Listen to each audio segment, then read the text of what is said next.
সব সময় আল্লাহর কাছে এই দোয়াটা যেন আমরা করি, আল্লাহ কিয়ামতের দিন তুমি আমার হিসাব নিও না, আল্লাহ তুমি আমার বিচার বসিও না, আল্লাহ তুমি দয়া করে আমারে মাফ করে দিও।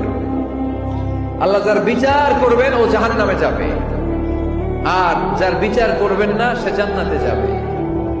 আল্লাহ যদি বিচার করে আর পাই টু পাই হিসাব নেয়, নামাজ পড়লি না কেন, রোজা রাখলি না কেন, মিথ্যা বললি কেন, খাদ্যে ভেজাল দিলি কেন, মাছে ফরমালিন দিলি কেন, যৌতুক খাইলি কেন, ঘুষ খাইলি কেন, উল্টাপাল্টা করলি কেন, জিনা করলি কেন, একটার পর একটা প্রশ্ন বানে যদি সেই ভয়ঙ্কর দিনে আল্লাহ আমাদেরকে জর্জরিত করে, আমাদের কোন উত্তর আছে?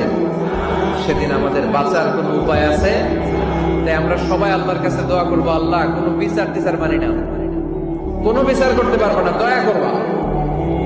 কথা কয় না? কি করবে? এবার আওয়াজ করে বলেন, বিচার চান না দয়া চান?